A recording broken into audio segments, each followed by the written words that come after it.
Hello. Hello. Hello. Hi there. Hello and welcome to the latest episode of the Football Times podcast with myself, RadioTimes.com sport editor Michael Potts. And today I'm joined in the studio yet again by Mr. Jake Wilson of BBC Match of the Day magazine. How's it going? What is happening? He's back. He's doing You've hand missed me, signs. haven't you? You've missed me. I haven't missed you because I haven't had time to miss you. Oh, sorry. You were here last week, weren't you? Yeah, but that was 6 days ago. You've been to Barcelona since, haven't you, I believe? God, I have been to Barcelona seeing the mighty Wolves. The Wolves get through to the European Europa tour. League's last 16. Watch Raul Jimenez miss that chance. Oh, moving on to this week's Premier League action. We'll be rounding up everything that's coming your way on TV this weekend, starting on Saturday, 7th of March. It's a 12:30 kickoff on BT Sport 1. It's Liverpool versus Bournemouth. Liverpool. Wobbling. What's gone on there? Are they wobbling though? I mean, It's 3 defeats in the last 4. that's wobbling. For them, it's wobbling, and I think that's the point. For any other team, it's kind of what you would expect. But Liverpool have just been so invincible, so dominant that any kind of slip-ups look like massive chasms. You feel like this time of uncertainty and insecurity around the entire globe, the one thing you can rely on is a Liverpool win, and now we're not even getting that, so it's just a bit uneasy. Everything's thrown off. Yeah. Fair play for Watford for tearing them apart. Obviously Atletico before that, and Chelsea the other night. Enjoyed that game. Very good game of football. Adrian certainly did not enjoy that game. He did not. They'll be rushing Alisson back between the sticks this weekend. What do you think has gone wrong there? It's a funny one. It's for a while they haven't been quite at it. I think if you speak to Liverpool fans, they will widely say that they haven't been at their best, and they've kind of scraped through games like 1-0 against Norwich, 3-2. They only just got past West Ham, and I think it's been coming. Watford are one of those teams, especially now with Sarr playing so well. Deeney back, they always look like one that they could stumble on. Very easy to say in hindsight, I know, and alas they did. Jordan Henderson obviously missing the last few games, which is as a Sunderland fan, I was trying to bring that one in. I was trying to say that you? normal and try to be really objective about this. But he has. He's been 100%. missing, and even the West Ham game, like he wasn't in that one, and they struggled. They soldiered on to eventually win in that one. I wonder, a bit of tiredness, bit of lack of motivation, because they're going to win the league, whatever happens now. That there's no way they're throwing this away. Maybe the winter break went against them and other teams. It really worked for them, so they kind of caught up that little bit of gap that they had over these teams. Momentum's like this abstract thing that people can maybe go on about too much, but you really felt that with Liverpool, that they just they were on a roll, and the games couldn't come fast enough for them to just keep winning it every time. It's an interesting one, but like I say, it's no crisis. Nah. It's no major disappointment, as some people will call it. It's just a sign that they are human footballers. Indeed they are. And talking of momentum, if you were going to pick a game you wanted to build momentum back up, it's Bournemouth at Anfield. Precisely. We have Bournemouth in deep trouble in the relegation zone. They're sitting 18th. Obviously Watford with that win and West Ham winning as well. That has plunged Bournemouth into the relegation zone. I feel like it's been hovering around it for a while. Now that they're sort of submerged, and it's up to them now to get themselves out. What do you think the future looks like for them? I'm worried for them. I don't think they've improved for quite some time. Like, if you look at the team they still play, they've almost gone slightly backwards. King and Wilson have been missing for quite a while. Them being back is massive for them, and I think that played into their 2-2 against Chelsea. Their whole system comes down to getting the ball to those two guys, because they are class. They are genuinely class. And if they went down, there'd be no shortage of top half teams going in for them too. It's a strange one though. I had a look at a couple of the stats from the last couple of games. 58% possession against Burnley, lost 3-0. They had 26% possession against Chelsea, and they drew 2-2. Brilliant. And probably could have won that one. Stop having the ball, Bournemouth. So it's a little bit of... Not that... Eddie Howe's prided himself on a decent sort of style of football, playing the right way, etc. you just wonder whether they need to go a bit more direct to those strikers, rather than sort of dillying around in the middle. Just get it up to those guys and almost sacrifice your philosophies, etc., just to get those two on the ball as much as you possibly can. Definitely, and that's the way the Premier League's going now. Having the ball, unless you are the dominant Liverpool, Man City, really is a scary place to be, because so many teams play for that moment of transition. So having 56%, I think it was against Burnley, Burnley turn it over and go direct, so they are going to be in danger. Whereas against Chelsea, not having any of the ball, Bournemouth are the team that can do that, and then again you see them reap some rewards of that. So maybe it will work in their favour to have 20% possession, which is a ballpark. Give the ball away. Give the ball away. Stop having the ball. Prediction for this one. Like I say, never trust the early kickoff, but Liverpool have won the last 5. You always say this, and I never quite know why. But because you can't trust the early kickoff. We've all been there. Okay, fair. We've all had our predictions ruined by the early kickoff. Yep. But Liverpool won the last 5 Premier League matches against Bournemouth with an aggregate score of 17-0. So I'm going to say that goes up to at least 20-0. Fair. I'm going with a 2-0 win. Nice little cheeky win there for Liverpool, for a change. Moving on to later on Saturday evening, it's a 5:30 kickoff on Sky Sports Premier League and main event. We have Burnley versus Tottenham. Burnley are a mental football team. They are absolutely wild. They're the sort of like lose 5, win 5, everything's all right. You're not quite sure whether they're in crisis and going down to League One or going to get, outside bet for Champions League places. They're just a mad team. 100%. So it's a 5-game unbeaten run there for Burnley. They're up to 9th. I know, They're 2 points behind Sheffield United, who we've been raving on about all season as being, these European outsiders. And Sean Dyche's Burnley are sitting in 9th. It's absolutely mad, and it's phenomenal the job that Dyche is doing. 100%. And it shows the Premier League now. Every team is dropping points. You have Leicester and Chelsea in 3rd and 4th. They haven't exactly been on the finest of form, and they're the closest challengers to the big boys. So Burnley have took real advantage of that, scrapping points out, getting wins out of nowhere. And this is without Barnes and Wood for the last number of weeks. The 2 players that you would think get their goals. It's an interesting one as well, because I want to put this on the table here very tentatively. We're going to come to it a bit in a little while. But if we're looking at, obviously, if City's ban is upheld, etc., are we led to believe that means 5th gets Champions League? That's what I would assume is the case. The Wolves fan nods at me. If you look at the table, we've got a table in front of us here. If you look down at the table, 42 points, Man United in 5th. Burnley, 38 points, 1 win. And Burnley could potentially be 1 point off a Champions League place. I've got no idea. I have no idea anymore what's going to happen with this league. But if you go 1 point more down, you go that's 11th in Everton. It is a very wonderful season behind that top 2, because the teams are so close. We'll come to this in a little bit more detail. But that top 11. Top 11 could all be in the champion, or all have a decent enough claim for the Champions League. It's absolutely fantastic for the neutral, for the lower league fans like myself. Only 4 teams won more games than Burnley. Only drawn 5 games, so they're not a boring team. No, it's a bit of an all or nothing side against a Spurs side who just look a bit like they're fizzling. Maybe another all or nothing sort of team. Look like they're fizzling out a little bit towards the end of the season. And I don't like to say that as a definitive sentence, but as a Wolves fan, I went away to the Tottenham Hotspur Stadium, as they call it now, and other than the first half of the first half, where we start really slowly every game, Spurs really didn't create a lot. They didn't look that dangerous. And I think, it weighs heavy, and Mourinho's definitely got a valid excuse of the Kane and Son missing. But even behind that, they don't really seem to know what they were doing. They played a back 5 against Wolves. Dyer in the middle, who kind of stepped up, usually with the ball, and then Tanganga and Sanchez either side. And it was so strange not to see him play Alderweireld as well as Vertonghen.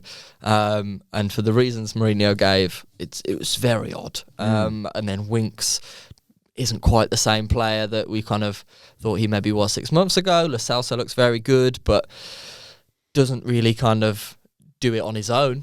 like Fernandes maybe is at Man United.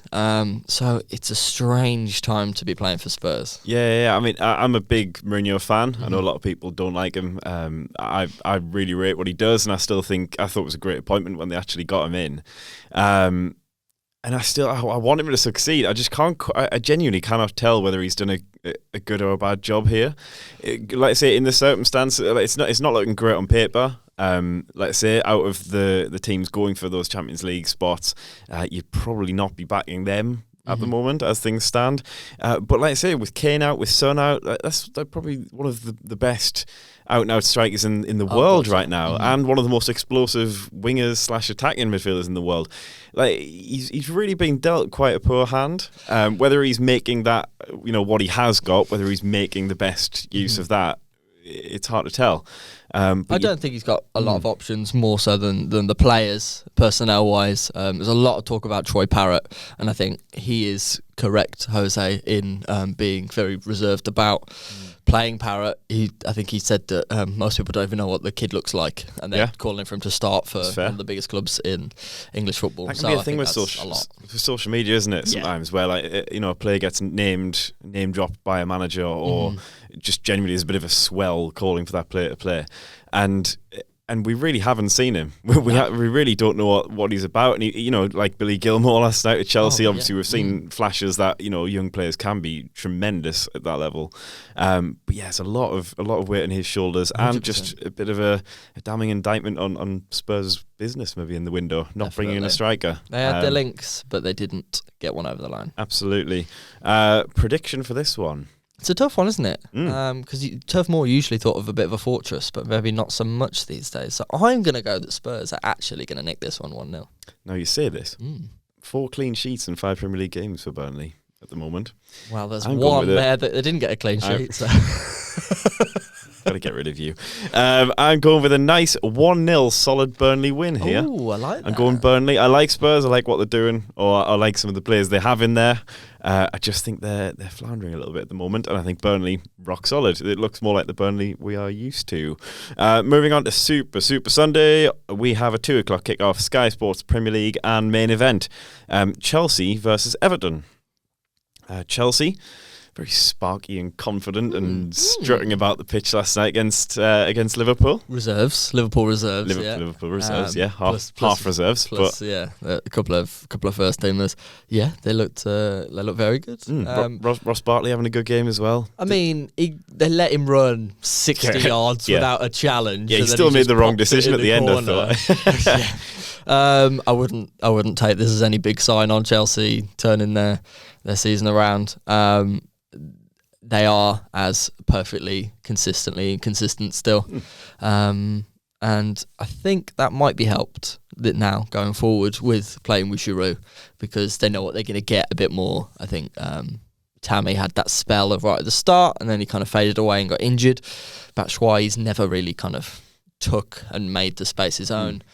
Trusting Giroud again. Yeah, might be been calling for Big Ollie for a while now.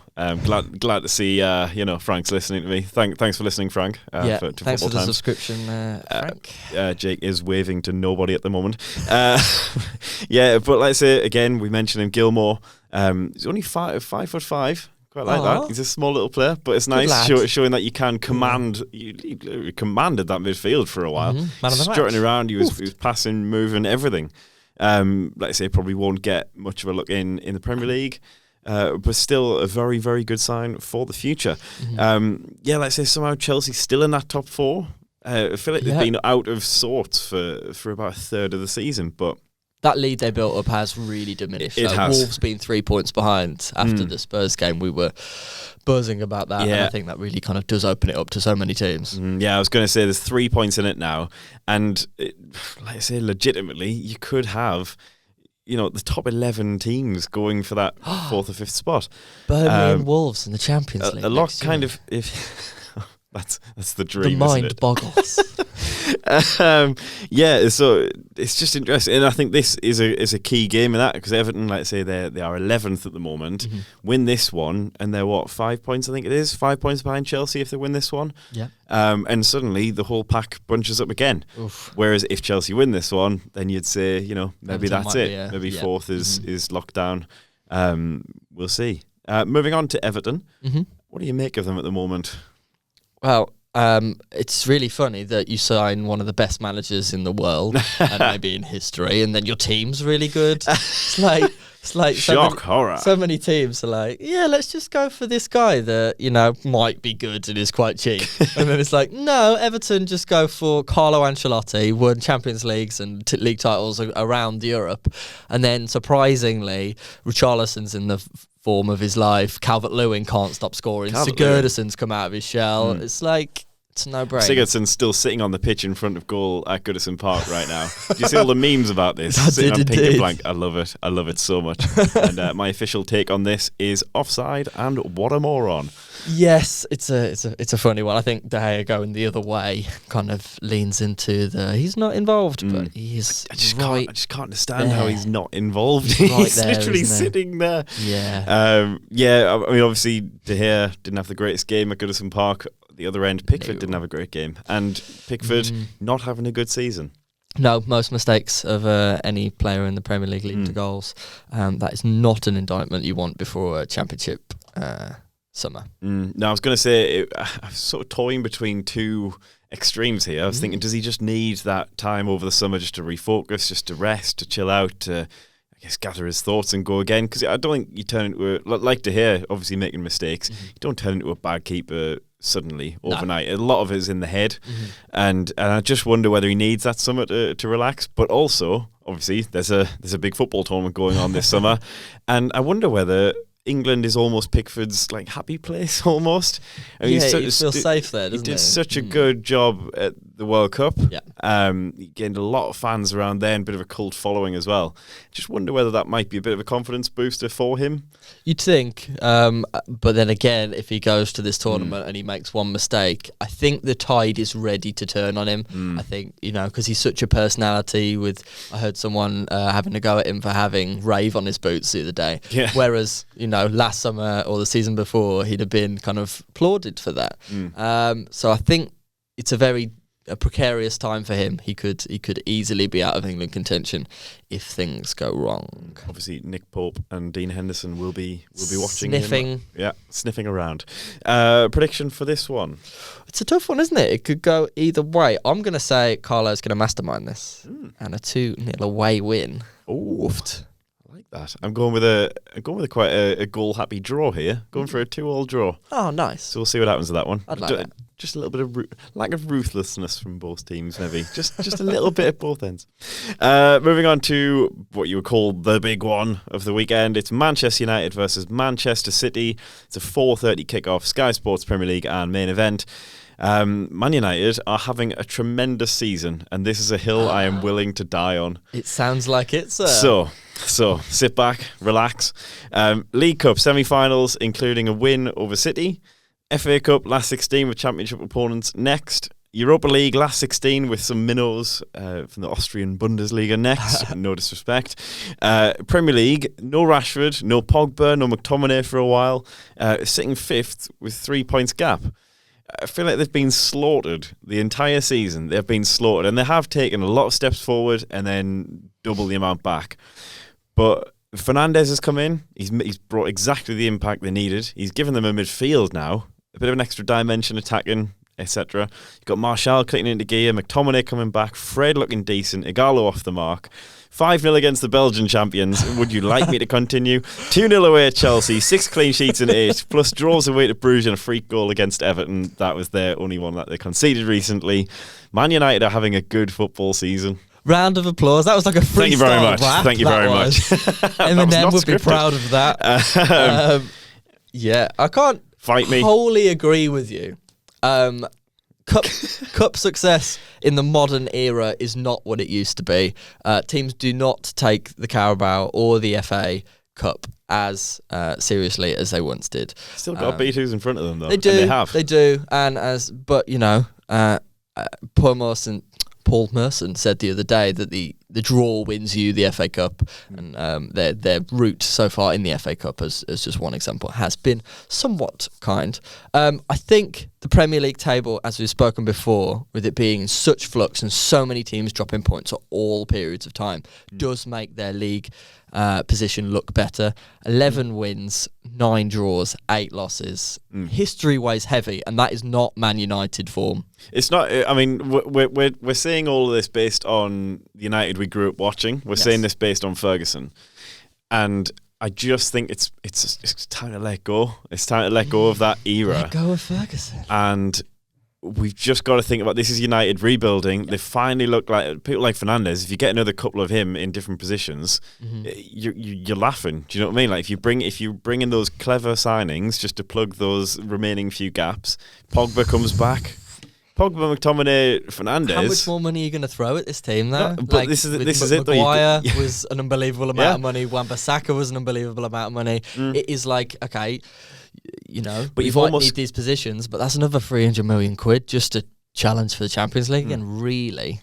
But you've almost got to write off a lot of the signings that have been made between Ferguson and now. Like, there's no denying they've spent money, they've wasted money, and it's been colossal amounts of money. But Maguire's doing all right. Wan-Bissaka's doing all right. Like I say, they've got a few kids coming through, and people like McTominay who are sort of blossoming all the time. Nice to see Fred playing well as well. So one of the signings that didn't happen immediately, but he has come through, and that has got to be some credit to Solskjaer. I just think if you had that fully fit squad, you have Pogba and McTominay sitting behind Fernandes. You've got Rashford, you've got Martial. You've got, if Daniel James, the Duracell bunny that is Daniel James on the wing. I mean, they're looking at Grealish, looking at Maddison. Like, I think the signs are very, very positive, even with Ole Gunnar Solskjaer in charge. There's a lot of green shoots for sure, and it does sound like they want to stick with Ole for a while. So I don't think it's a terrible time to be a Man United fan, but I think that has changed in the last few weeks, maybe since the Fernandes transfer. I think those shoots look a lot greener than they did. I think just if one player can make that much difference to your team, are you really that far away from being a very good team? Like, were they ever that far from being a good team? Anyway, sorry, that was a rant that I've been waiting to spill. I'm glad you got that off your shoulders. Thanks. Feel lighter now. Release it. So. Manchester City next, big Manchester derby, who've lost maybe a bit of their sparkle, sort of cruising along. A little bit of the sparkle. But no one's sparkling that strong at the moment. But let's say the Champions League is their everything right now, isn't it? Has to be. And they did so well against Real Madrid in that first leg. They played that perfectly. Yeah, phenomenal. It's interesting that, just a quick note on City, like I say, we know what they bring to the table. We know the players, we know what they're going to offer in this match, the style they're going to play, etc.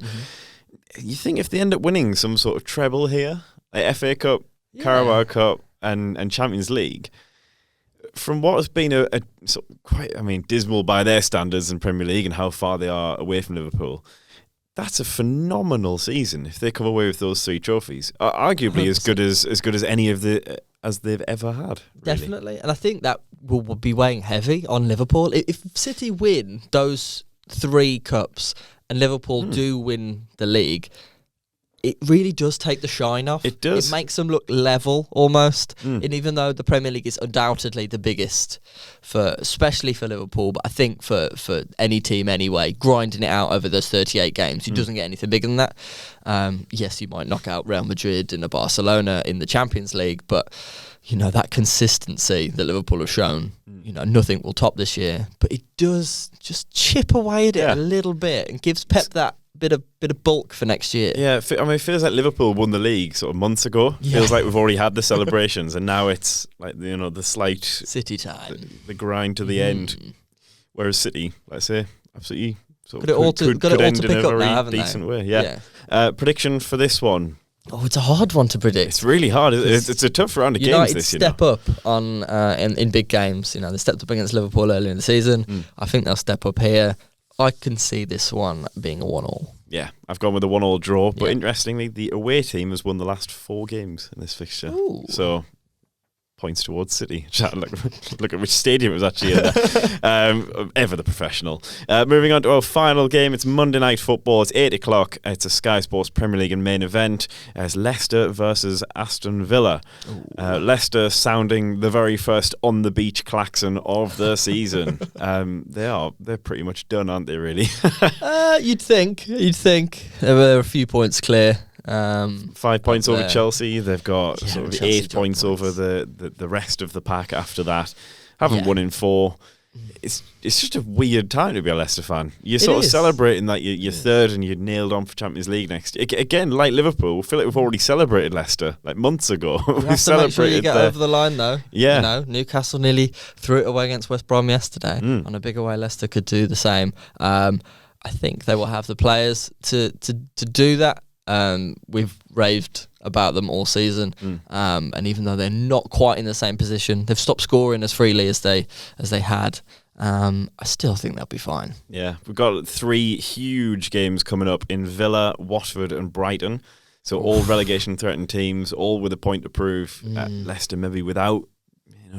Have they really got a lot of motivation to keep playing? But yeah, they really need to step up against those 3. The likes of Maddison, the likes of Vardy's sort of been in and out of the team. Obviously injuries. Yeah, I think it's just a good chance for, like we said earlier, Liverpool going to Bournemouth. It's a good game to rebuild the confidence. Yes, and you think this one might be a good shout for Leicester to do the same. Bit of a point to prove after the Carabao Cup semi-finals as well. See, Leicester will think this is one for the taking. 3 points to be had, but if you're Dean Smith, you'll be telling those Villa players, there's 3 points here and we can take them. Grealish is one of the form players in the country. Samatta has got a couple of goals already and seems to be kind of filling in for the Wesley-shaped hole. Yeah, it's a pretty big at the hole. top. Yeah, he's not quite filling all of the hole, so to speak. But I think they will be going for this, and I think they will really feel they can get 3 points. Absolutely. Moving on to Villa. It's not looking great. It's not looking good. Like I say, it's amazing what a couple of wins can do to teams down there. The whole picture changes. Suddenly you're looking at Watford thinking, they can get that great form back. West Ham, they actually have got quite decent players in their squad. And now Villa, 19th, 2 points adrift to safety. They're going to have to start winning a game very soon. Otherwise, like you say, they could be 5 points adrift this weekend. It's a funny one because I still feel like they can get out of this. I think they've got the players and they have the moments. If you look at the spine of their team, Pepe Reina, inspiring signing. Really, I think he's doing a lot for them in Tom Heaton's absence. Mings and Engels in the middle. At the beginning of the season, they were so dominant, and we really kind of talked about them a lot. I think they can bring that back. It's not a great reflection on Mings, is it? Not now. Right now. Sorry to interrupt your flow. I'm going to finish the spine. Then you've got Grealish, like we've talked about.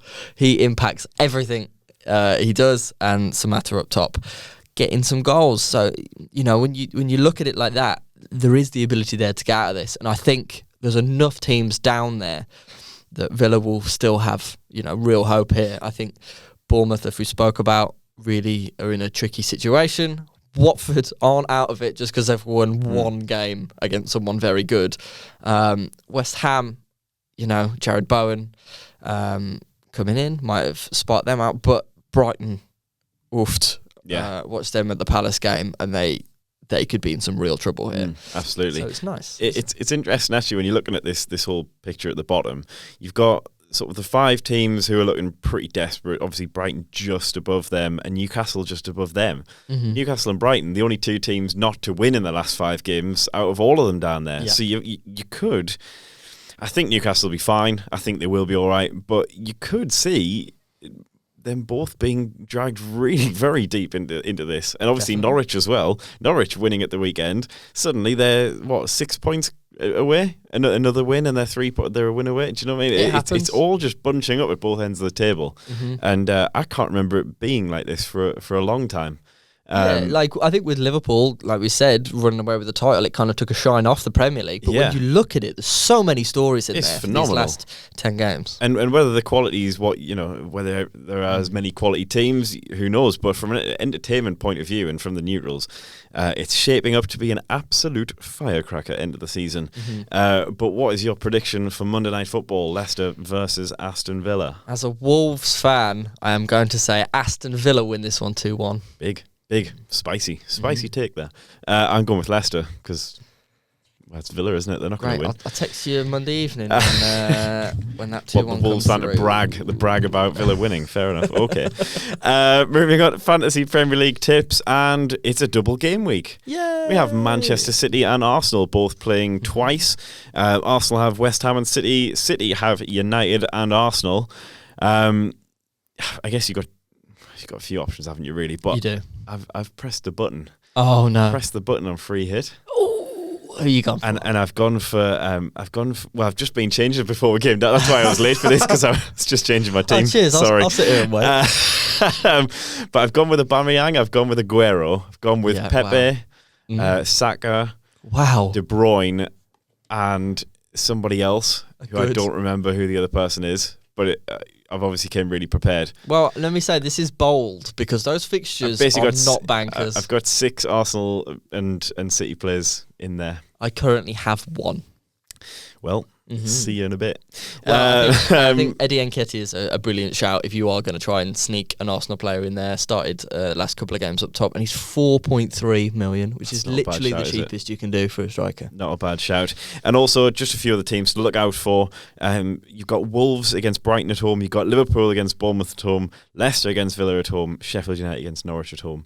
So if you are a Wolves, Liverpool, Leicester or Sheffield United fan, or looking for those teams to put into your fantasy team, do it. On one of those, my team, my Wolves. Here we go. No player has got more points over the last 4 game weeks than Irish right-back sensation Matt Doherty. The boy is phenomenal, and he's not cheap, but 34 points in 4 weeks. You can't argue with that. Cool. Thanks. Is that what you've written down? That's all I've got. That's all I've got. Matt Doherty. What is in Match of the Day magazine this week, sir? Stop talking about Wolves.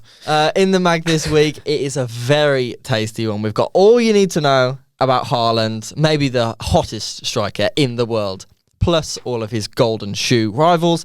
We've got a big debate about who the best club in Manchester is, red or blue. We've got a free book token, 12 sick posters, and 2 packs of those beautiful Match Attacks Extra on the front. Michael. Get on that just for the Match Attacks. Well, not just for the Match Attacks. Yeah, we do a lot of work to make this magazine really good. So, it's a good magazine this week.